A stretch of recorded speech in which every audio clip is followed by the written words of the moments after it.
Hello everyone, नमस्ते। My name is Bhavdeep Patidar. मैं आप सभी का स्वागत करता हूं नेविगेट इंस्टीट्यूट पर। दोस्तों, हम आज करेंगे अभ्यास का सेशन नंबर 4। और सेशन नंबर 4 जो है ये एमपीजीके का हमारा सेशन नंबर 4 है, जिसमें हम लोगों का आज का टॉपिक जो है वो है rocks and mountains of Madhya Pradesh. इस सेशन में हम लोगों ने कुछ रिवर वाले पार्ट को भी ऐड किया है, लेकिन क्योंकि रिवर वाला पार्ट अपने आप में बहुत बड़ा है, इसलिए उसको हम एक सेपरेट पार्ट की तरह ट्रीट करेंगे।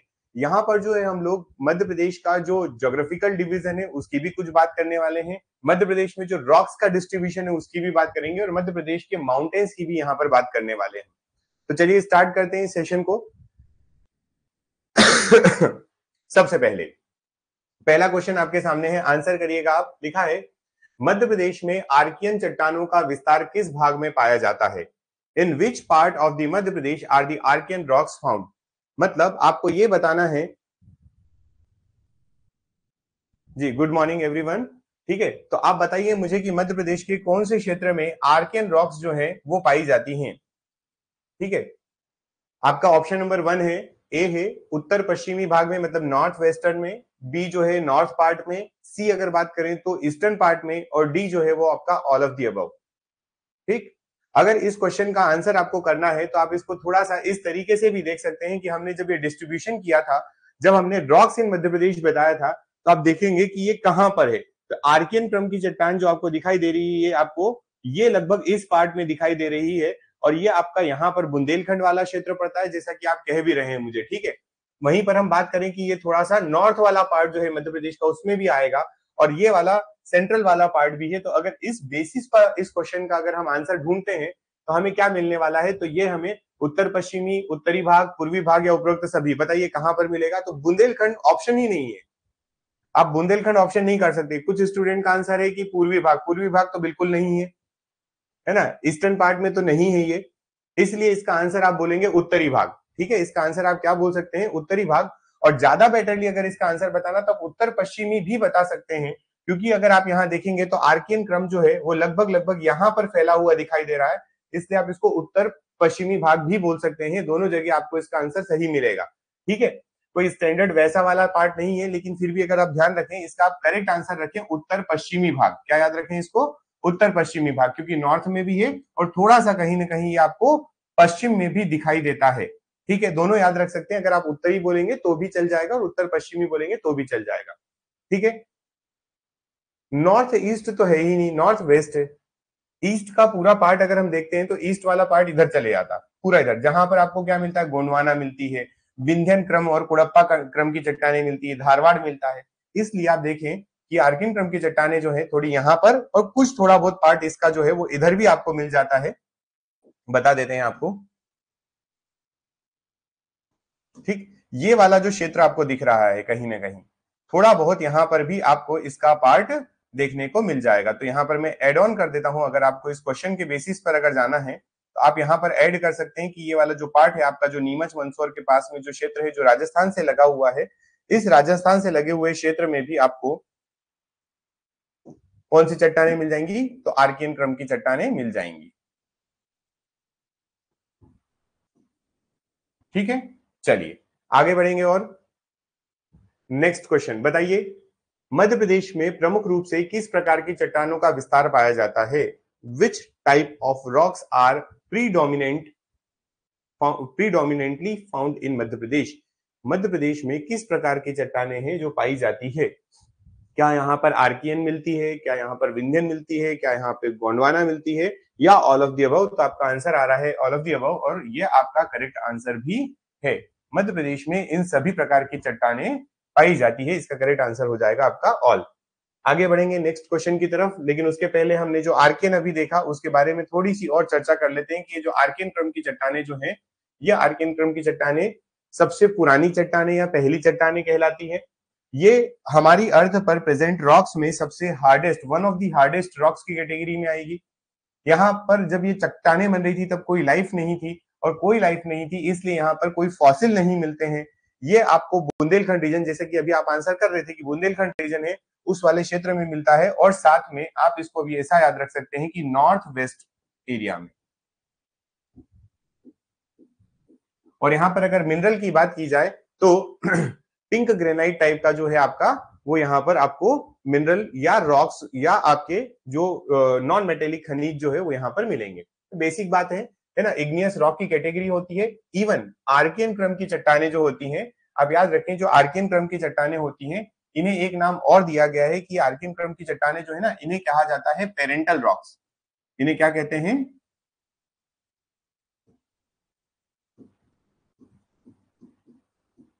पैतृक पैतृक चट्टाने कहते हैं। क्यों? क्योंकि पृथ्वी पर बनने वाली सबसे पहली चट्टाने कौन सी हैं? यही थी। और उसके बाद जो रॉक्स बनी वो सब इन्हीं से बनती है, तो ये पेरेंटल भी कहलाती है। ठीक है, राइट। आगे बढ़ेंगे। नेक्स्ट हमारे पास अगला क्वेश्चन है, बताइए बुंदेलखंड पठार की सबसे ऊंची चोटी कौन सी है? बुंदेलखंड का प्लेट्यू जो है उसकी हाईएस्ट पिक इसमें से कौन सी है? क्या सिगार है, क्या सिद्ध बाबा की चोटी है, क्या जाना पाओ चोटी है, क्या सहान की चोटी है? बताइए इसका करेक्ट आंसर क्या है?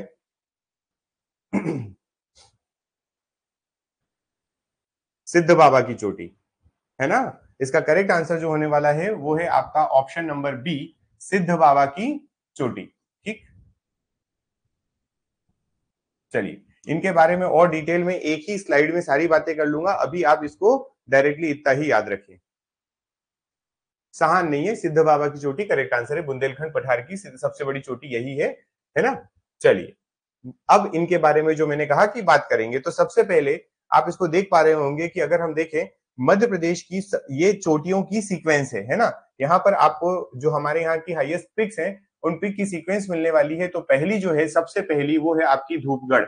मध्य प्रदेश की सबसे ऊंची चोटी जो है वो धूपगढ़ है। और धूपगढ़ की जो हाइट आपको याद रखना है वो कितनी है, तो वो है 1350 मीटर। ठीक है, ये कितनी है? 1350 मीटर है धूपगढ़। उसके बाद जो है चौरागढ़ है। चौरागढ़ जो है वो भी कुछ ही धूपगढ़ के पास में पड़ती है और उससे कुछ ही हाइट छोटी है, कम। मतलब आप याद रखेंगे कि केवल 24 मीटर का डिफरेंस है। 1350 मीटर जो है वो धूपगढ़ है। 1324 मीटर जो है, 26 मीटर जो है, 24 मीटर कम करने के बाद जो आंसर आएगा वो चौरागढ़ पड़ेगा। ये दोनों आपको कहां मिलने वाली है? तो पचमढ़ी में मिलेंगी। ठीक है, या दोनों आपको नर्मदापुरम में मिलेंगी। दोनों आपको जो है सतपुड़ा पर्वत पर मिलने वाली है। यहाँ सतपुड़ा भी देख सकते हैं आप, यहाँ पर महादेव श्रेणी देख सकते हैं, आप पचमढ़ी देख सकते हैं। और इन सब का कंबाइंड आंसर भी, इन दोनों का आप ये भी देख सकते हैं कि ये दोनों की दोनों किस जिले में पड़ने वाली है। तो ये पड़ने वाली है नर्मदापुरम में, मतलब आपके पहले वाले होशंगाबाद में, राइट। और ये आपकी फर्स्ट और सेकंड सीक्वेंस रखती है। हाईएस्ट पिक धूपगढ़ हो गई और सेकंड नंबर की हो जाएगी चौरागढ़। नहीं, ये अलग से है। मैं अभी इसीलिए मैं आप ऐड कर चुका हूं ताकि आप ये पढ़ें तो आपको ये भी याद रखना है। ठीक है, चलिए उसके बाद देखें मध्य प्रदेश की अगर थर्ड हाईएस्ट आपको देखना है तो वो है चूलगिरी। थर्ड हाईएस्ट आपकी कौन सी हो जाएगी? तो वो चूलगिरी की पहाड़ियां हो जाएंगी। और चूलगिरी की पहाड़ी जो है उसको अगर आप देखेंगे तो 1248 यानी 1248 मीटर हाइट है उसकी। 1240 मीटर हाइट होने के बाद आप यहाँ देखेंगे, यहाँ लिखा है 52 गजा।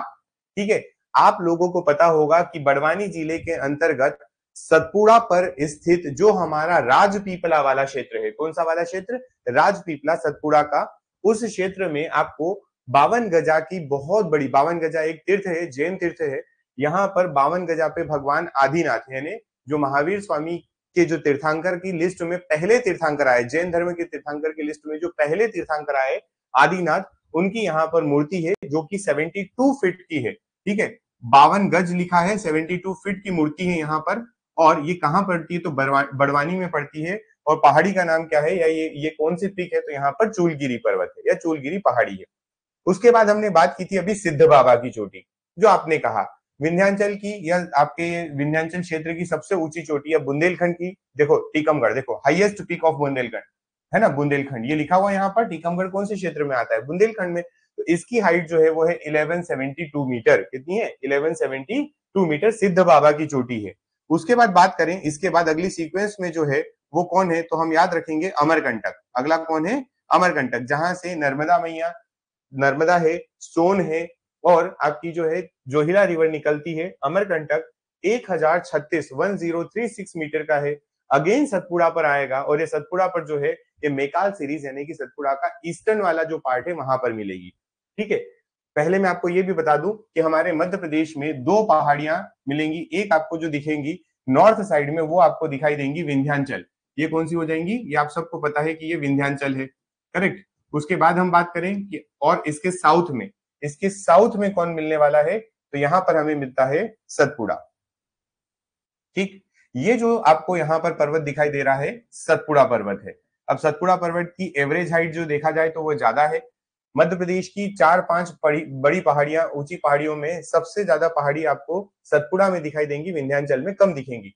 विंध्याचल वाली अभी बताई सिद्ध बाबा की चोटी, बाकी यहाँ पे आपको धूपगढ़, चोरागढ़ दिखेंगी, यहाँ पर आपको चूलगिरी दिखाई देने वाली है, यहाँ आपको सिद्ध बाबा की चोटी दिखाई दे देगी। तो इस तरीके से अलग अलग पिक्स आपकी यहाँ पर पूरी लिस्ट में बनी हुई है। ठीक है, अमरकंटक की पहाड़ी की बात करेंगे तो अमरकंटक की पहाड़ी भी कहाँ है, तो अमरकंटक की पहाड़ी यहाँ पे आपको अनूपपुर जो क्षेत्र है, जहां पर नर्मदा मैया जहां से निकलती है, वो वाला अमरकंटक की पहाड़ी मिल जाएगी, जिसकी हाइट कितनी है, तो हाइट कहेंगे 1036 मीटर है।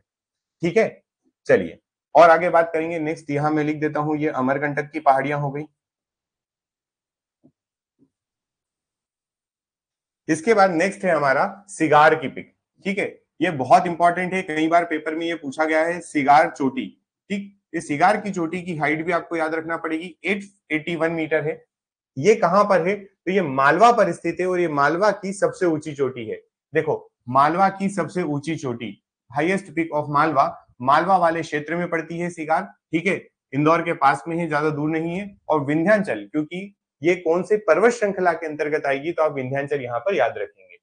नेक्स्ट बात करें इसके बाद, तो जाना पाव। ठीक है, जाना पाव जो है ये परशुराम जी की कर्म स्थली मानी जाती है, परशुराम जी का यहाँ पे सृजन पीठ बना हुआ है।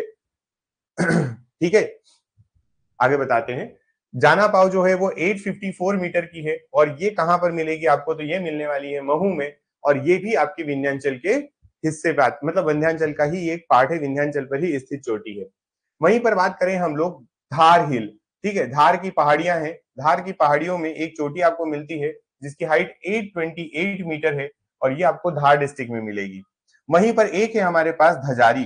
ठीक है, धजारी पिक, ये धजारी जो है इसकी हाइट है 810 मीटर। धजारी जो है 810 मीटर इंदौर में मिलेगी आपको विंध्याचल। तो आप देखेंगे कि सिगार, जानापाव और धजारी, ये तीनों आपको लाइन से मिल गई है। ठीक है, मतलब एक बीच में आ रही है धार, लेकिन ये तीनों इंदौर के आसपास की है। वहीं एक होती है सद्भावना की चोटी, या जिसको हम हिंदी में कहते हैं सद्भावना और इंग्लिश में कहते हैं गुडविल। आप देखेंगे कि गुडविल पिक है, गुडविल पिक की हाइट कितनी है, तो इसकी हाइट है आपकी 752 मीटर। कितनी है, 752 मीटर। और ये दमोह, यानी कि आपके दमोह यानी कौन सा क्षेत्र हो जाएगा आपका, दमोह आपका नॉर्थ मध्य प्रदेश वाला क्षेत्र हो जाएगा। इस नॉर्थ मध्य प्रदेश में ये मिलेंगी विंध्याचल में। ठीक है, विंध्याचल पर्वत की बात है ये। ठीक है, क्लियर है ये बात।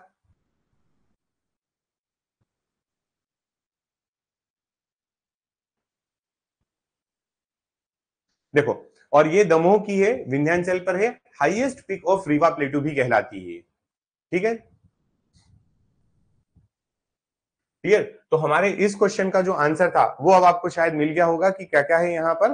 तो आपके पास जितनी मध्य प्रदेश में पिक हो सकती थी वो मैंने सारी यहां पर आपको बता दिया है। ठीक है, इसके बारे में आइडिया नहीं है साहन पिक कहाँ की है। बाकी जो आपके ऑप्शंस जो हैं करेक्ट, जो मध्य प्रदेश के रिस्पेक्ट में है उनकी बात करेंगे। साहन पिक का नाम मध्य प्रदेश में देखने को जनरली मुझे अभी तक नहीं वैसे मिला है, तो केवल ऑप्शंस में है ये बुक में, बाकी दिखा नहीं है मुझे। ठीक, कहीं होगा अगर इंडिया लेवल पर तो पता नहीं अभी। चलिए आगे बढ़ेंगे अब हम लोग, नेक्स्ट क्वेश्चन का आंसर करेंगे आप।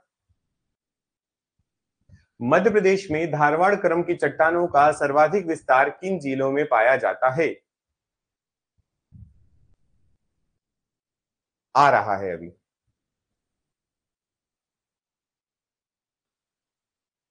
अभी क्वेश्चन क्या था, बुंदेलखंड की सबसे ऊंची चोटी कौन सी है आपकी, सिद्ध बाबा की चोटी।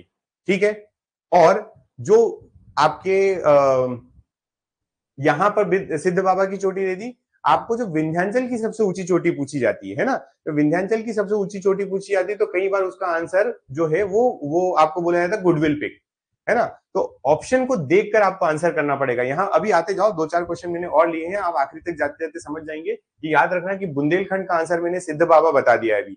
अकॉर्डिंग टू हमारे जो प्रीवियस ईयर क्वेश्चन है उनमें से लिया है, मन से नहीं लिया। तो बुंदेलखंड के लिए अभी सिद्ध बाबा याद रखना। अभी देखना विंध्याचल की जो है गुडविल बता दूंगा थोड़ी देर में, ठीक है, आएगा वो आंसर करेक्ट हो जाएगा। आपको जो डाउट है ना वो सबका डाउट होता है, तो मैं आपको वो भी क्लियर करवा दूंगा, ठीक। जैसे यहाँ पर क्या लिखा है, विंध्याचल। अब विंध्याचल की सबसे ऊंची चोटी अभी गुडविल पीक और ये होती है, ठीक है, जो दमोह में पड़ती है, विंध्याचल की सबसे ऊंची चोटी गुडविल। लेकिन आप यहाँ देखो, यहाँ विंध्याचल में 810 लिखा है, यहाँ विंध्याचल में 828, यहाँ विंध्याचल में 854 और ये विंध्याचल का 881। तो इस हिसाब से तो ये ज्यादा ऊंची चोटी होना चाहिए। लेकिन ये सारे पठारी क्षेत्र हैं। आप ध्यान ये रखेंगे कि ये सारे जो हैं ये पठार हैं, ठीक है। पठार की हाईएस्ट पिक को पिक नहीं माना जाता है, आपको वो माउंटेन के लिए चाहिए होती है। तो आपका विंध्याचल जो है उसकी पूंछ जरूर आ रही है इधर, लेकिन उनकी हाईएस्ट पिक ये नहीं मानी जाती है, ये फ्लैट है। पिक वाले में आता है जो जो ऊंची चोटी जो होती है वो फिर सद्भावना हो जाती है। आगे चल के भी एक क्वेश्चन में क्लियर करवा दिया जाएगा आपको, ठीक है।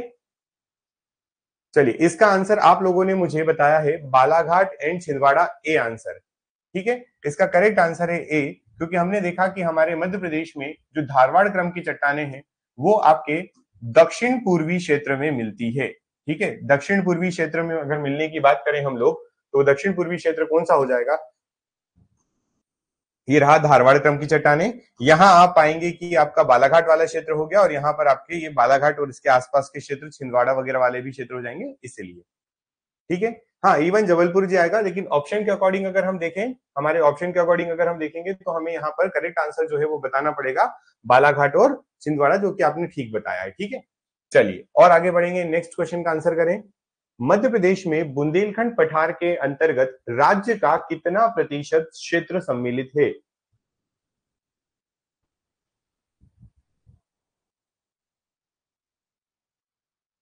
बुंदेलखंड के अंतर्गत इसका मैंने आपको तरीका भी बताया हुआ है। इसका करेक्ट आंसर जो है आप 7.7 याद रखते हैं। अकॉर्डिंग टू क्वेश्चन अगर हम देखें तो हमारा करेक्ट आंसर जो होगा वो 7.79 हो जाएगा, ठीक है। और इसी के लिए मैंने एक आप लोगों के लिए मैप लिया हुआ है, जो थोड़ा सा आगे चल के आएगा, ये वाला, ठीक। इस मैप को आप देखेंगे तो यहां से आपको बहुत सारी चीजें एक साथ क्लियर हो जाएंगी, जो मैं आगे चल के पढ़ा रहा हूं। अभी क्वेश्चंस पर बात कर लेते हैं कुछ और। जैसे अगला क्वेश्चन आपका ये है, इसका आंसर बताइए। क्वेश्चन में पढ़ देता हूं, मध्य प्रदेश में विंध्यन क्रम की चट्टानों के लाल बलुआ पत्थर से किस ऐतिहासिक इमारत का निर्माण हुआ है। Which historical building in Madhya Pradesh was constructed using the red sandstone of the Vindhyan system. बताइए। Very good. इसके बारे में हमारी पहले भी एक बार बात हो चुकी है कि इसका करेक्ट आंसर जो है, लाल बलुआ पत्थर से जो हमारे यहाँ स्ट्रक्चर बना हुआ है वो सांची का स्तूप है। जो सांची स्तूप है उसका आंसर यहाँ पर आप करेक्ट बताएंगे, ठीक है। वहीं पर इसके साथ में एक और आप याद रख सकते हैं, है ना, जो हमारा ग्वालियर का किला है, ठीक है। कौन सा, रेड सैंडस्टोन जो है जिसकी बात कर रहे हैं हम लोग, रेड सैंडस्टोन जो है, इससे ग्वालियर का किला भी बना हुआ है। रेड सैंडस्टोन जो है, ग्वालियर फोर्ट,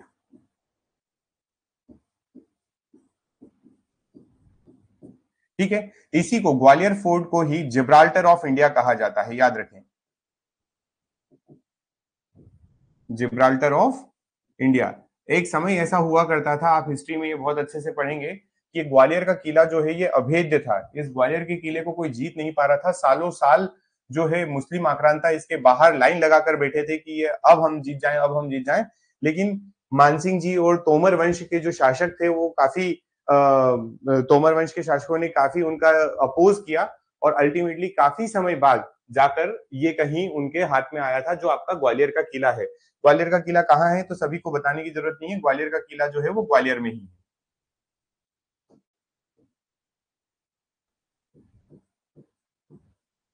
ठीक, चलिए और आगे बढ़ेंगे। सैंडस्टोन, रेड सैंडस्टोन से ही बना हुआ है ये। अगला क्वेश्चन बताइए, मध्य प्रदेश के किस भौतिक भूभाग को राज्य का दूसरा सबसे बड़ा भौगोलिक प्रदेश माना गया है।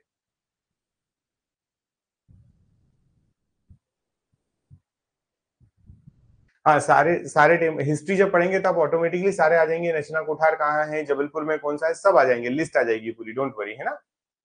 आज मैं क्वेश्चंस थोड़े ज्यादा लाया हूँ, बाकी टेंशन नहीं लो, सारी की सारी चीज वो आपकी पढ़ी हुई नहीं है, जो चीज ऑलरेडी हो चुकी है उसको मैंने यहाँ ले लिया है अभी। चलिए, आपने कहा कि सेकंड नंबर पे सबसे बड़ा जो है वो नर्मदा सोन घाटी है, ठीक। तो मध्य प्रदेश में हमने जब पढ़ा भी तब हमने बताया कि मालवा एक तो सबसे बड़ा था और सेकंड हाईएस्ट जो इस क्वेश्चन के अकॉर्डिंग हमसे पूछा गया था, सेकंड हाईएस्ट या सेकंड जो बिगेस्ट है वो आपका नर्मदा सोन वैली हो जाएगा।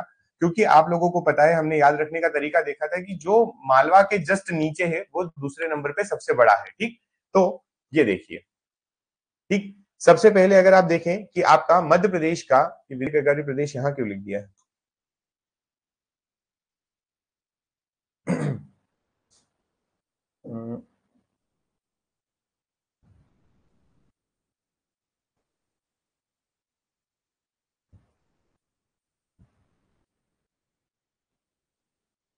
ठीक, देखो, सबसे पहले अगर आप मध्य प्रदेश के मालवा वाले क्षेत्र को देखेंगे तो ये आपको 28% दिखाई देगा, जो कि पहले नंबर पर आता है।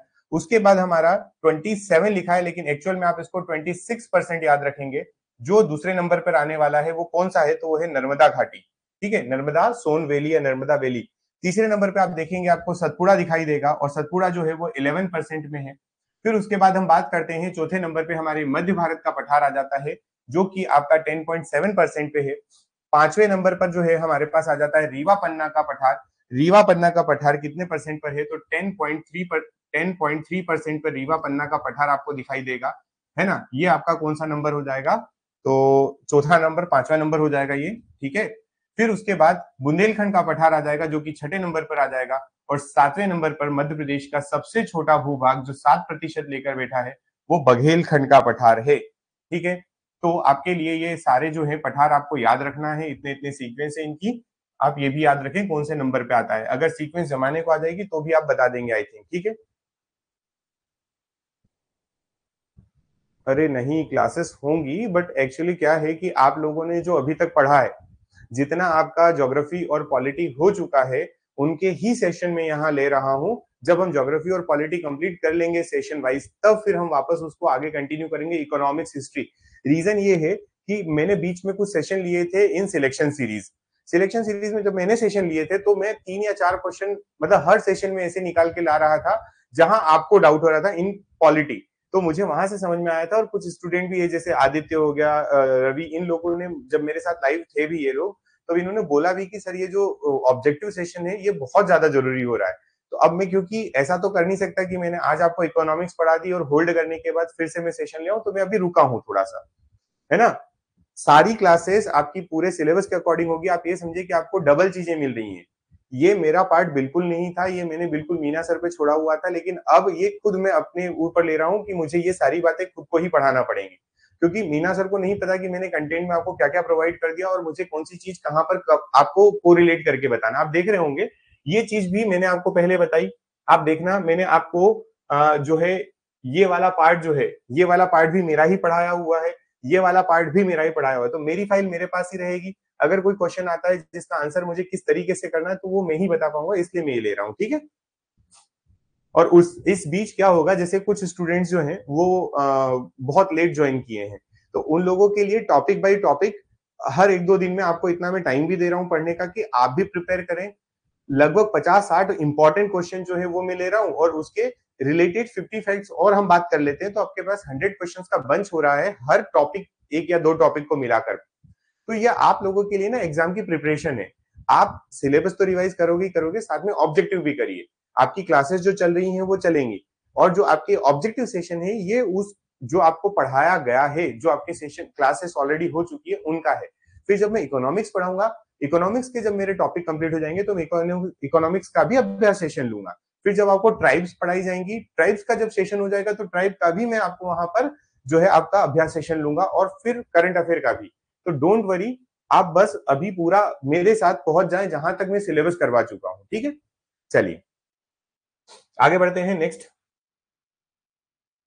क्वेश्चन का आंसर बताइए। मध्य प्रदेश में नर्मदा सोन घाटी किन पर्वत श्रेणियों के मध्य स्थित है।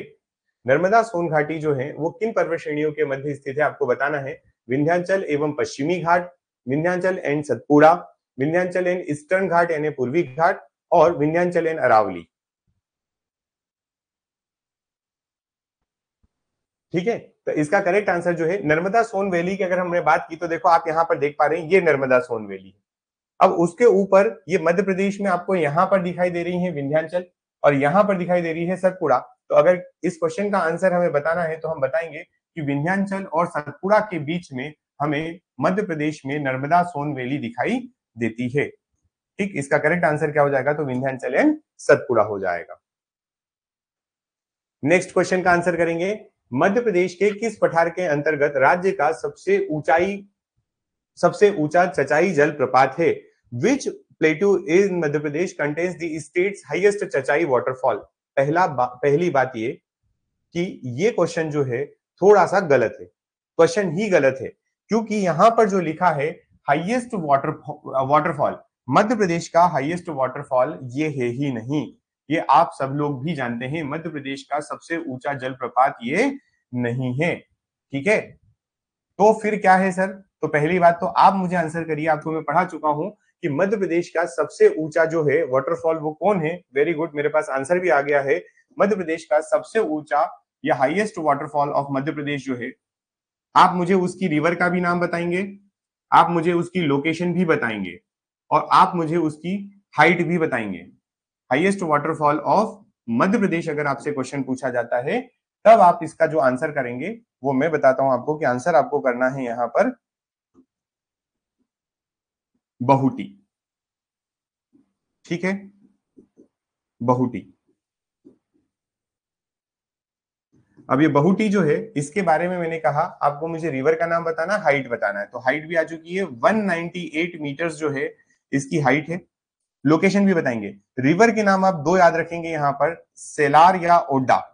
सेलार या ओड्डा रिवर, दोनों में से जो आ जाएगी आप मुझे बताएंगे कि इन दोनों में से कोई भी हो सकता है, ये सेलार या ओड्डा रिवर है। वेरी गुड, सेलार आया है लेकिन ओड्डा भी हो सकता है। और ये कहां पड़ता है? तो मुझे अब बताइए कि ये जो आपका बहुटी है यह रीवा में है या रीवा से अलग हुए अब नए जिले में? बताइए।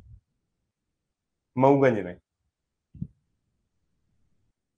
इसके बारे में हमारी थोड़ी सी बात हुई थी कि हाईएस्ट वाटरफॉल जो है वो कहां पर है।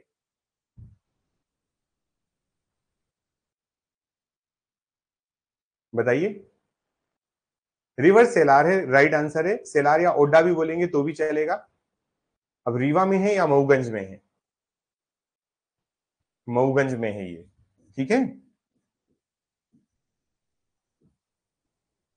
पर क्या होता है मैं आपको एक आंसर बताता हूं, आप इसको रीवा भी याद रखें। क्या होता है, Madhya Pradesh public service commission एक बार क्वेश्चन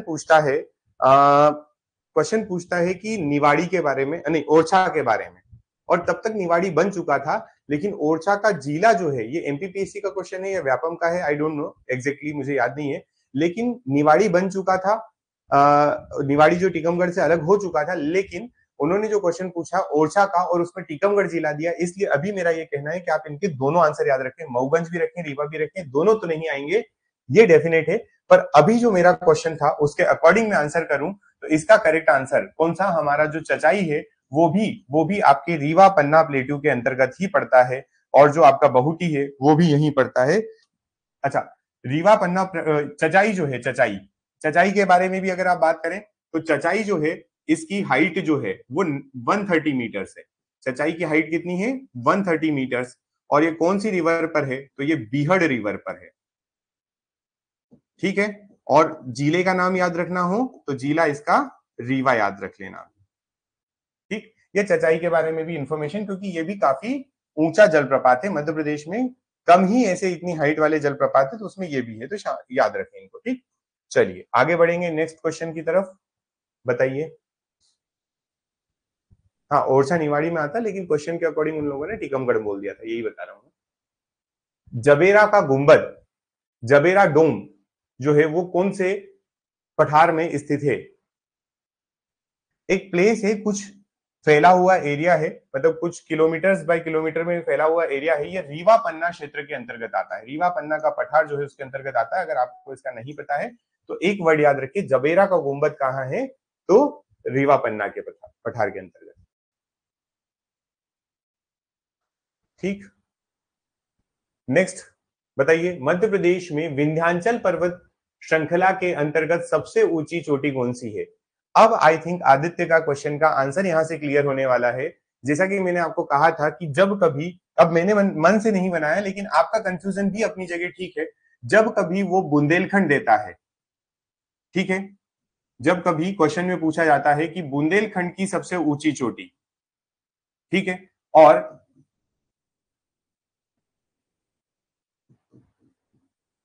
आपसे दूसरी पूछी जाती है यहां पर किसकी, तो वो पूछी जाती है आपसे विंध्याचल की। तो आपको याद ये रखना है कि विंध्याचल की सबसे ऊंची चोटी अकॉर्डिंग टू क्वेश्चन जो आप बताएंगे वो बताएंगे आप गुडविल, ठीक है, जिसको आप सद्भावना भी कहेंगे या गुडविल भी कहेंगे, ठीक है। सद्भावना पिक बताना पड़ेगी आपको, जिसको आप गुडविल कहेंगे। और अगर ऐसा क्वेश्चन आता है कि हमारे बुंदेलखंड की सबसे ऊंची चोटी बताइए, तब फिर आपको यहां पर बताना पड़ेगा सिद्ध बाबा की चोटी। अब ये क्वेश्चन फॉर्मेट बना हुआ है ऐसा, तो फिर आप इसका कुछ नहीं कर सकते, आपको एज इट इज याद रखना ही पड़ेगा। ऐसे ही क्वेश्चन पूछे गए हैं प्रीवियस ईयर में एग्जाम्स में। तो यही आंसर अब करेक्ट है, इसके अलावा आप कहीं कुछ ना सोचें, है ना। इसके अलावा कुछ मिलता भी है तो आप समझेंगे कि वो कहीं ना कहीं उसमें एरर है, ठीक है। चलिए हाँ, अगर गुडविल सद्भावना की बात करें तो सद्भावना की हाइट अगर देखेंगे आप, तो सद्भावना 752 मीटर है। चलिए आगे बढ़ेंगे। नेक्स्ट, मध्य प्रदेश के किस भौगोलिक या भौतिक प्रदेश को विंध्यन कगारी क्षेत्र या विंध्य कगार क्षेत्र कहा गया है?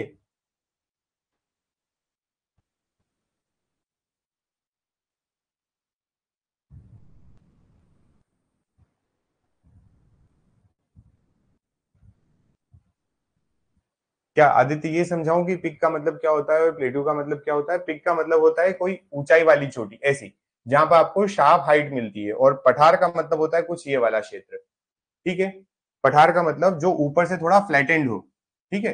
और पिक का मतलब जहां पर आपको शार्प जो ये ऐसा स्लोप मिलता है, और ऊपर जो ये जो हाइट होती है ये कहलाती है आपकी, क्या कहलाती है आपकी? पिक कहलाती है ये वाली चीज। और प्लेटू का मतलब होता है, पठार का मतलब जहां पर ऊंचाई तो हो, सतह से पृथ्वी तल से इसकी ऊंचाई जरूर होती है, लेकिन ऊपर वाली सतह जो होती है वो थोड़ी फ्लैटेंड होती है, ठीक। हाँ ठीक है।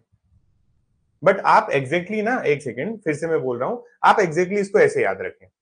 अगर आपसे सिद्ध बाबा के केस में क्वेश्चन पूछा जाएगा तो बुंदेलखंड पूछा जाता है तो सिद्ध बाबा बताएंगे, विंध्याचल पूछा जाता है जैसा कि इस क्वेश्चन में भी था तो आप आंसर गुडविल बताएंगे, ठीक है। इसका अब आप कोई भी डाउट नहीं होना चाहिए कि सर इसके क्वेश्चन में ये पूछ रहा है वो पूछ रहा है, जो क्वेश्चन पूछेगा उसके अकॉर्डिंग आप आंसर कर देंगे, ठीक है।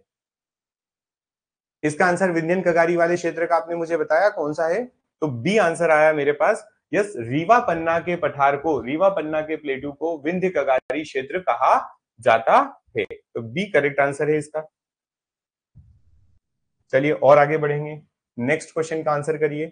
मध्य प्रदेश के प्रमुख हिल स्टेशन के निकट महादेव पर्वत से कौन सी नदी जन्म लेती है?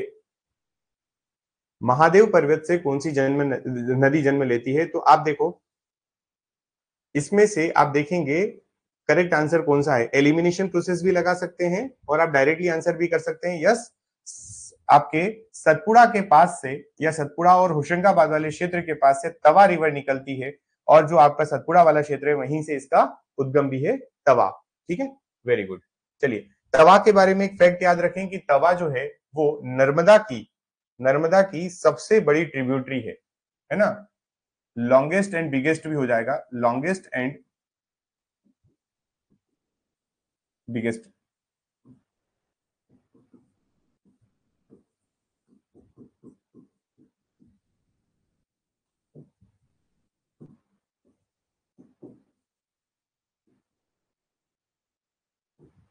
चलिए अगले क्वेश्चन का आंसर करेंगे। सतपुड़ा के पूर्वी भाग में स्थित मेकल श्रेणी किस नदी के ऊपरी बेसिन है? किस नदी का ऊपरी बेसिन है? The Maikal range in the eastern part of Satpura is the upper basin of which river?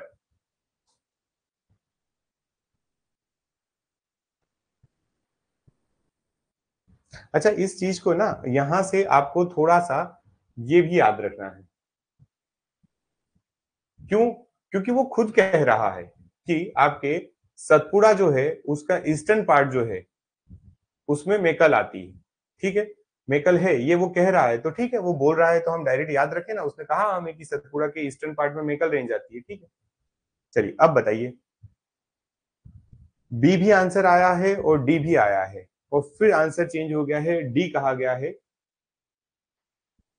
Basin की जब बात की जाती है तो वहां पर कौन सा ऊपरी बेसिन बोला है, नॉर्थ या साउथ टाइप की कोई बात नहीं की गई है। अगर ऊपरी की बात करेंगे तो इसका करेक्ट आंसर जो है वो नर्मदा ही होगा। ठीक है, नर्मदा का ऊपरी बेसिन जो अपर बेसिन है वही तो आपका मेकाल पर्वत है, इसीलिए तो नर्मदा को मेकाल सुताप कहते हैं। ठीक, चलिए नेक्स्ट क्वेश्चन का आंसर करेंगे। आपको यहां पर पढ़ना है अबाउट बुंदेलखंड और मुझे इसका करेक्ट आंसर बताना है by choosing the correct pair.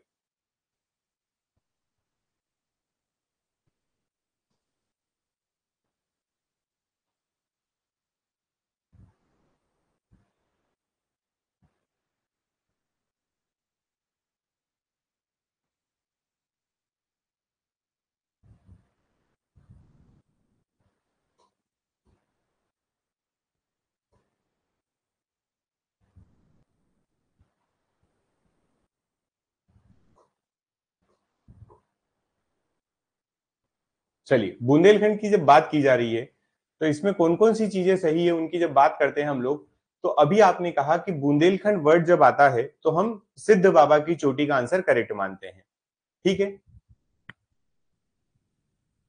ठीक। अब यहां से अगर ऑप्शन वाइज हम देखें, क्योंकि ऐसे क्वेश्चंस जब भी आएंगे, मैं ये क्वेश्चन इसलिए ले लेता हूं और ये पैटर्न भी है, आजकल क्वेश्चन जो आते हैं ना वो इतने वन लाइनर टाइप के नहीं आते हैं ज्यादातर, मतलब आते जरूर हैं इस टाइप के क्वेश्चन जहां पर केवल एक चीज लिखी हुई होती है कि बताओ इसका करेक्ट आंसर क्या है। बट इन्हीं के साथ में आजकल इस तरीके के क्वेश्चन आने लगे हैं, प्लस मैच दी कॉलम आने लगे हैं। इवन मैच दी कॉलम इनसे ज्यादा इजी होते हैं। मैच दी कॉलम में अगर दो या तीन आप मिला लेते हैं, चार पांच अगर ऑप्शन है और उसमें से दो तीन आप मैच कर जाते हैं, तो आपका आंसर ऑटोमेटिकली चौथा और पांचवा या चौथा सही हो जाता है। ठीक है, और आपको वहां पर नीचे ऑप्शन से गेम खेलने का मिल भी जाता है। यहां पर भी थोड़ा थोड़ा ऑप्शन हो सकता था, जैसे कि सबसे पहले तो मैं इसको पढ़ते पढ़ते जब आया तो मुझे पता चला कि मध्य प्रदेश के बुंदेलखंड क्षेत्र में काली मिट्टी तो बहुतायत में नहीं मिलती है। ये तो ऑप्शन ही इन्होंने गलत दे दिया, मतलब थर्ड वाला ऑप्शन तो यहाँ से रिजेक्ट हो ही गया था। तो अगर थर्ड वाला रिजेक्ट हुआ तो मेरे लिए सी भी कट गया है और बी भी कट गया, ये करेक्ट है ही नहीं। इसको इस तरीके से भी आप देख सकते थे।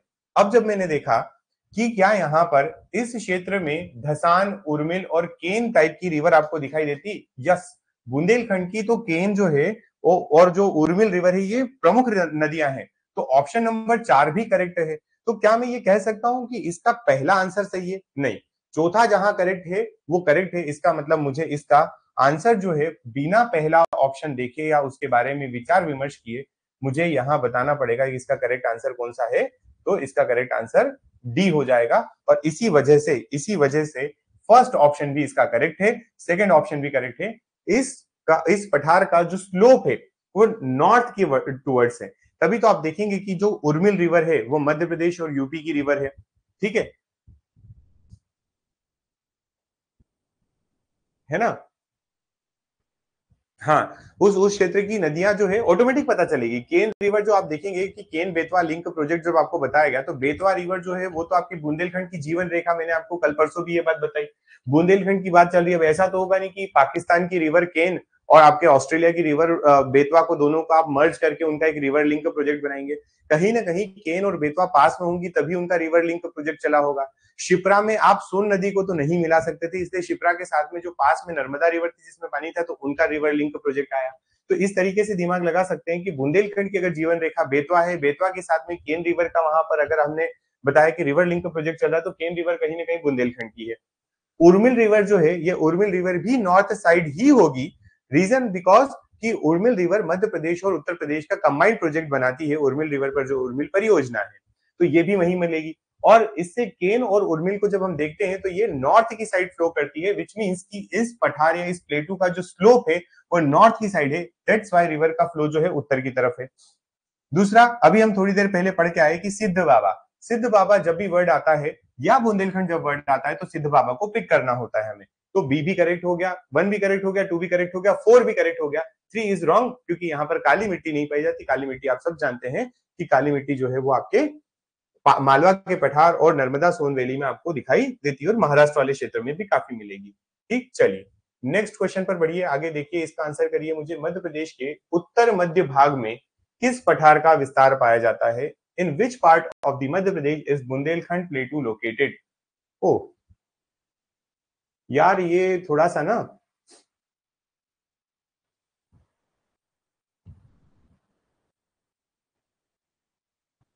यहां पर तो बुंदेलखंड प्लेटू उन्होंने सॉरी दी, ऐसा लिखेंगे, इस क्वेश्चन को चेंज करना पड़ेगा, क्योंकि ये तो आपका क्वेश्चन का आंसर ही उन्होंने दे दिया बिल्कुल, बुंदेलखंड तो आंसर ही है इस क्वेश्चन का। ठीक है, क्या तो टाइपिंग होती है कभी कभार। इसका मतलब समझे, जो बनाने वाला है वो भी एमपी जानता है। ठीक है, इन विच पार्ट, हाँ, पूरा क्वेश्चन मैं इसको फिर से फ्रेम कर देता हूं आप लोगों के लिए। ठीक, इस क्वेश्चन को मैं फिर से लिख देता हूं, एक बस 1 मिनट दीजिएगा मुझे।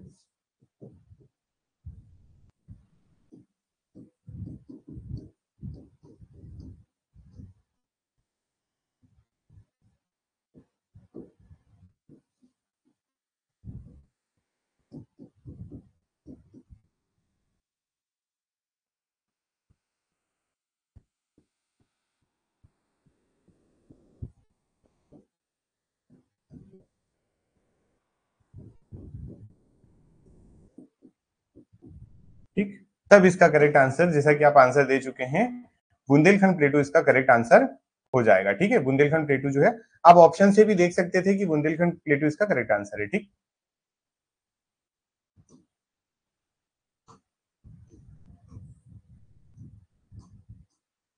चलिए आगे बढ़ेंगे नेक्स्ट क्वेश्चन पर। ये बताइए, मालवा के पठार के बारे में आपको चर्चा करना है, विचार करना है, सोचिए, और 4 ऑप्शन में से अगेन हमें जो है करेक्ट पुट, या जो कहेंगे हम ऑप्शन जो है उनको करेक्ट सिलेक्ट करना है। आप करिए, मैं 1 मिनट में आया।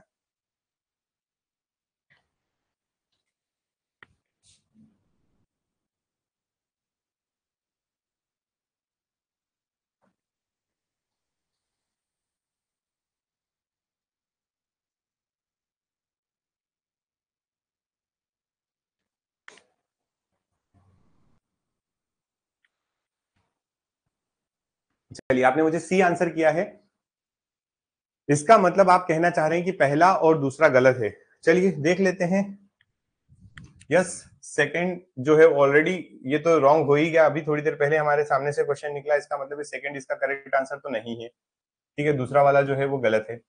फर्स्ट बोल रहा है the slope of the plateau is toward south east, इस पठार का जो ढाल है वो दक्षिण पूर्व की ओर है। क्या मालवा के पठार का ढाल जो है वो दक्षिण पूर्व की तरफ है? और अगर ऐसा है तो एक काम करते हैं, हम लोग चेक करते हैं कि इसका करेक्ट आंसर क्या हो सकता है। बिना हम लोगों को ढाल का या स्लोप का पता हुए भी मैं इसका आंसर बोल सकता हूं कि सी आएगा। रीजन बिकॉज देखो, सेकंड ऑप्शन गलत होता है, और सेकंड ऑप्शन जब गलत होता है तो सेकंड यहां भी है, सेकंड यहां भी है, और सेकंड यहां भी है। इट मींस कि इसका करेक्ट आंसर, जो मैंने अभी आपको कहा ना कि आप ऑप्शन से जा सकते हैं, आप ऑप्शन के साथ इसका आंसर बता सकते हैं कि क्या करेक्ट आंसर कॉम्बिनेशन बन रहा है। और अगर ऐसा करेंगे तो पहला ऑप्शन जो है वो गलत हो जाएगा। आपके पास थर्ड और फोर्थ, काली मिट्टी की अधिकता करेक्ट आंसर है। इस पठार के मध्य से कर्क रेखा गुजरती है, tropic of cancer passes through the middle of this plateau is correct. ठीक है, चलिए अगले क्वेश्चन का आंसर बताइए। सेंट्रल इंडिया प्लेटू के बारे में आपको कुछ सोचना है और बताइए। सेंट्रल इंडिया प्लेटू की क्या मेन रिवर जो है वो सोन रिवर है? The main river of this plateau is Son river. It has the high concentration of कछारी एंड एलुवियल सॉइल। ओ बिल्कुल, it is called the pot of mustard, है ना, बकेट ऑफ मस्टर्ड भी बोल सकते हैं। Due to its mustard production, क्या यहाँ पर सरसों के उत्पादन के लिए इसको सरसों की हंडी कहा जाता है? This plateau was a varied climate, है ना, वेरिड मतलब यहाँ पर विषम जलवायु पाई जाती है। बताइए। अब बच्चा बच्चा जानता है कि सोन रिवर जो है, राइट, सोन रिवर यहां से फ्लो नहीं करती है, क्योंकि सोन रिवर जो है वो मध्य प्रदेश के पूर्वी क्षेत्र से बहती है। इस वजह से इसका पहला ऑप्शन तो गलत होने वाला है, और जो पहला ऑप्शन गलत होगा तो इसका ए ऑप्शन भी गलत हो जाएगा। अब बात करेंगे, क्या यहाँ सरसों का ज्यादा उत्पादन होता है? बिल्कुल सही। चंबल की वजह से और बाकी नदियों की वजह से भी यहाँ पर जलोढ़ मृदा पाई जाती है, बिल्कुल सही है। क्या इस पठार में विषम जलवायु पाई जाती? इट इज ऑल्सो करेक्ट, कि यहाँ पर जो है आपको, अच्छा 2 और 3 सही हो रहे हैं, ठीक है, तो चौथा भी देखना पड़ेगा, क्योंकि बी ऑप्शन में 2 3 सही है। यहाँ पर विषम जलवायु पाई जाती है, यहाँ पर जो है वेरिड क्लाइमेट है, आपको यहाँ पर समशीतोष्ण जलवायु जैसा कि आपके मालवा में पाई जाती ऐसी नहीं मिलेगी। ठीक है, चलिए, तो इसका करेक्ट आंसर जलोढ़ मिट्टी है, बिल्कुल। अगले क्वेश्चन का आंसर बताएंगे। अब सतपुड़ा के बारे में इसी तरीके से आप सोचिए और बताइए।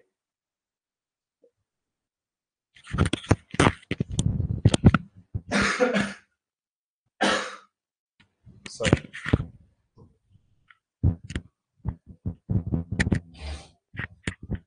सतपुड़ा जो है नर्मदा घाटी के दक्षिण में समानांतर है। क्या सतपुड़ा दक्षिण में मिलेगा? बिल्कुल ठीक है। It covers 15% of the area. अरे यार, 15% एरिया तो नहीं कवर करता, हमने अभी अभी देखा कि ये 11% एरिया कवर करता है सतपुड़ा की जब बात की जाती है। तो ये यहाँ पर वर्ड गलत दे दिया इन लोगों ने, है ना।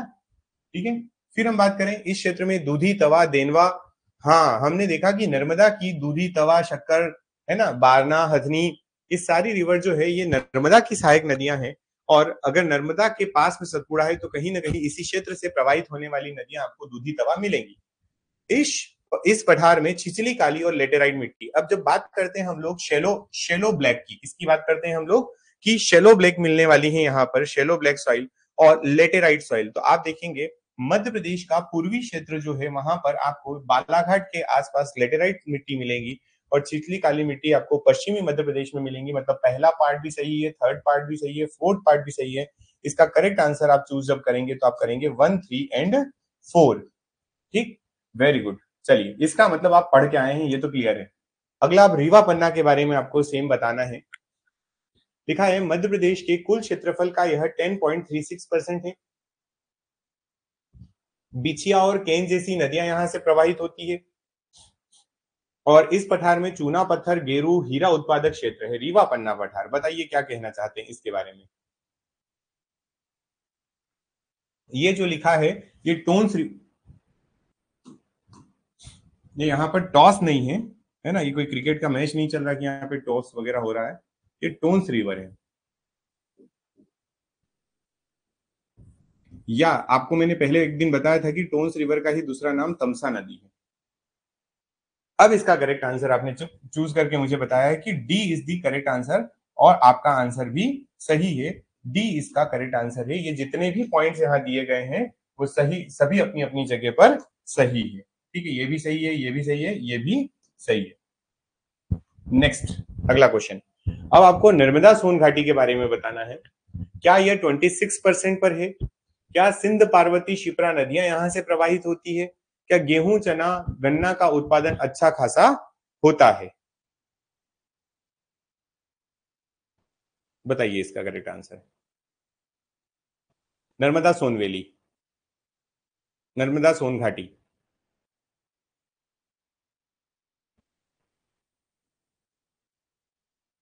अच्छा, सिंध, पार्वती और शिप्रा नदी यहां से नहीं निकलती है क्योंकि ये कहां पर जाती है, तो ये आप जनरली याद रखेंगे मालवा के प्लेटू की ये रिवर्स है ना। सिंध, पार्वती और शिप्रा नदियां जो हैं, ये नदियां आपको जनरली मालवा के प्लेटू में दिखाई देंगी और वहीं से चलती हुई दिखाई देंगी। तो फर्स्ट करेक्ट आंसर है 26% पे, थर्ड भी जो है इसका करेक्ट आंसर है। आप इसका जो करेक्ट आंसर चूज करेंगे वो सी करेंगे क्योंकि यहाँ पर आपका रिवर के मामले में जो पॉइंट दिया था वो मालवा की रिवर यहाँ दी गई थी। ठीक है, मालवा की रिवर है ये। आप देखें शिप्रा नदी जो है, आप देखेंगे पार्वती नदी जो ऊपर की तरफ है, काली सिंध, सिंध, पार्वती, कूनो, है ना, कुंवारी, ये रिवर जो है ये सब किधर चलती है? तो ऊपर चलती है। नेक्स्ट बताइए, मध्य प्रदेश में धारवाड़ क्रम की चट्टानों के रूप में चिल्पी क्रम के किस खनिज की, चिल्पी सीरीज आप याद करें, आपको चिल्पी के बारे में बताया गया था। चिल्पी सीक्वेंस लिखा है, चिल्पी सीरीज है। यहाँ पर क्या मिलता है? अब धारवाड़ में आप देखेंगे तो आपको हीरा तो नहीं मिलेगा। हीरा जो है वो आपको कहाँ मिलने वाला है? तो वो आपके अलग एक क्षेत्र में मिलेगा जो कि आपके रीवा पन्ना के पास में क्षेत्र होगा, पन्ना वाला क्षेत्र, सतना वाला, छतरपुर वाला। रॉक फॉस्फेट झाबुआ की है जो कि आपका चिल्पी सीरीज या धारवाड़ क्रम बताने की जरूरत ही नहीं क्योंकि वहां तो झाबुआ में तो आपका पश्चिमी क्षेत्र हो जाएगा। ठीक है, वहीं हम बात करें कि यहाँ पर मैंगनीज और बॉक्साइड में थोड़ा कंफ्यूजन हो सकता है, तो इसका करेक्ट आंसर जो है चिल्पी सीरीज जिसके लिए फेमस है वो है मैंगनीज। मैंगनीज के लिए चिल्पी सीरीज फेमस है, हम लोग ये पढ़ चुके हैं। ठीक है बिल्कुल, चलिए आगे बढ़ेंगे। नेक्स्ट, इसका आंसर बताइए। धारवाड़ क्रम के बारे में पढ़ना है आपको और इनका करेक्ट चूज करना है आपको। इनका नामकरण कर्नाटक के गांव धारवाड़ के नाम पर पड़ा है। आर्कियन चट्टानों के अपरदन से इनका निर्माण हुआ है। इन चट्टानों को समृद्ध चट्टानें नहीं कहा जा सकता है।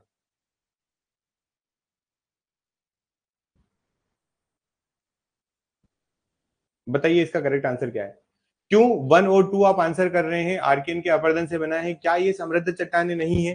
क्या इन रॉक्स को हम लोग रिच इन मिनरल नहीं बोल सकते? क्या धारवाड़ क्रम की चट्टानों में कोई खास हमें मिनरल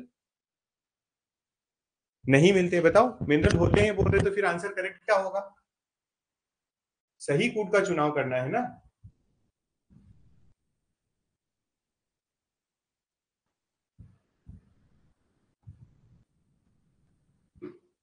तो क्योंकि यहां पर आपने ठीक से पढ़ा है, यहां लिखा है नॉट कंसीडर्ड।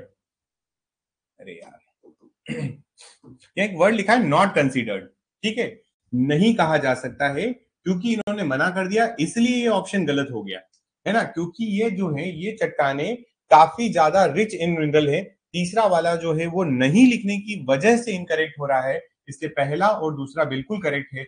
और आप जब इसका आंसर पिक करेंगे तो आप आंसर बोलेंगे 1 एंड 2। ठीक है क्या? चलिए, वेरी गुड। नेक्स्ट क्वेश्चन का आंसर करें। मध्य प्रदेश में धारवाड़ क्रम की चट्टानों के, अरे यार रिपीट हो गया, हटाइए। ये क्या हो रहा है भाई? हाँ, अब बताइए आप।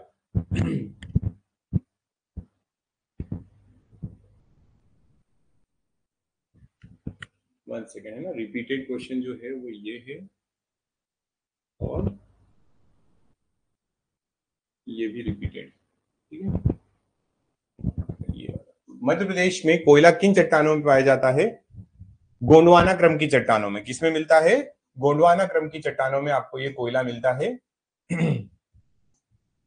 चलिए, वेरी गुड। इसके बारे में थोड़ी सी जब हम बात करते हैं तो हमने यहाँ पर इस तरीके से पढ़ा था कि गोंडवाना क्रम की जो चट्टाने हैं उसमें आपको फेमस फॉर कोल लिखा हुआ था। और हमारे मध्य प्रदेश और भारत में जो अच्छे प्रकार का कोयला या सेकंड बेस्ट क्वालिटी कोल जो है बिटुमिनस, वो पाया जाता है। ये आपके मध्य प्रदेश में बघेलखंड क्षेत्र और सतपुड़ा वाला जो क्षेत्र है उसके आसपास मिलेगा। सतपुड़ा वाले क्षेत्र के लिए कुछ आपके यहाँ पर नाम लिखिए, जैसे मोहपानी हो जाएगा, कानन हो जाएगा, पेंच हो जाएगा। बघेलखंड में आपका शहडोल वाला रीजन हो जाएगा। तो आपको अल्टीमेटली केवल इतना पॉइंट, मैंने उस दिन भी जब पढ़ाते हुए आपको मार्क करवाया था तो मैंने कहा था कि आप केवल ये याद रख लें कि कोयला जो है वो गोंडवाना क्रम की चट्टानों में पाया जाता है, ठीक है। हाँ, एक क्वेश्चन जो कोल बेड मेथेन का आता है वो हम मिनरल में भी देखेंगे। हम यहाँ पर ये देख सकते हैं कि कोल बेड मेथेन जो होता है वो कहाँ मिलता है, तो वो वहां मिलती है जहां पर जो है आपका कोयले का भंडार पाया जाता है। तो कोल बेड मेथेन मध्य प्रदेश में शहडोल में है, ठीक है। और इसको जो है ये भी याद रख लें कि इसे रिलायंस इंडस्ट्रीज जो है उसके पास अभी नीलामी में रिलायंस इंडस्ट्रीज का वो कर रही है। मतलब यहाँ से जो ये कोल वगैरह कोल बेड मेथेन जो है उसके लिए रिलायंस इंडस्ट्री ने बोली लगाई है। रिलायंस इंडस्ट्री के पास इसका अभी देख रेख है, जो भी करना है वो ये रिलायंस इंडस्ट्री करेगी, ठीक है। क्लियर यहां तक? बिल्कुल बिल्कुल। अच्छा, चलिए, मिनरल वाले पार्ट हैं ये, तो एक काम करते हैं, आज हम हमारी क्लास जो है वो यहीं तक रखते हैं। इसके अलावा कुछ रॉक्स वगैरह के क्वेश्चन और आने वाले हैं, इसीलिए मैं आज ज्यादा ऑप्शन पर भी नहीं जा रहा था, क्योंकि मैंने वेराइटी ऑफ क्वेश्चंस तो ले ही लिए थे, हर अलग अलग ऑप्शन में तैयार होने वाले क्वेश्चन लिए थे। आज हम यहीं तक रखते हैं हमारे सेशन को, ठीक है। अगले सेशन में इसके जो और क्वेश्चन है उनको कवर करेंगे, और बाकी का जो पार्ट है वो भी नेक्स्ट अपकमिंग पार्ट भी जो आपका आएगा वो रॉक्स और आपके ये मिनरल और mountain, sorry, rocks and mountain के ऊपर ही आने वाला है। इवन जो ज्योग्राफिकल डिवीजन आपको मैंने एक बताया था करके कि पूरे एक ही मैप में सब कुछ बता दिया था, मैं इसकी बात कर रहा हूँ। मैं बता देता हूँ आप लोगों को, मैं कहीं ना कहीं इस पार्ट की बात कर रहा हूँ, मैं इस पे कुछ और क्वेश्चन लेकर आऊंगा। तो आप लोग तैयार रहें, ये और अच्छे से पढ़कर आए। नेक्स्ट क्लास में इसको आगे कवर करते हैं, ठीक है। Thank you so much.